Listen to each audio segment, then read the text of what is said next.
Hey everyone, Jeremy here from Brinkley RV. Today what we're going to show you is hooking up to the new exterior speakers on your Model Z line. Here in your front pass-through, on your door side, you're going to have this white display here with this knob.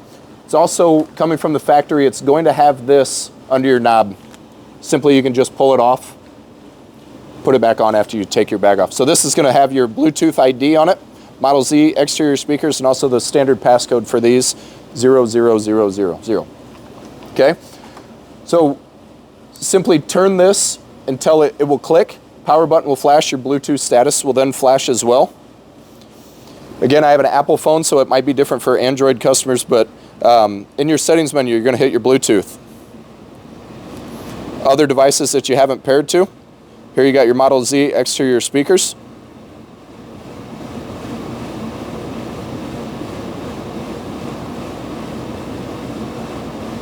It'll flash up showing for your password, 4 zeros again. Hit pair. And we are now connected to the outdoor speakers on your Model Z.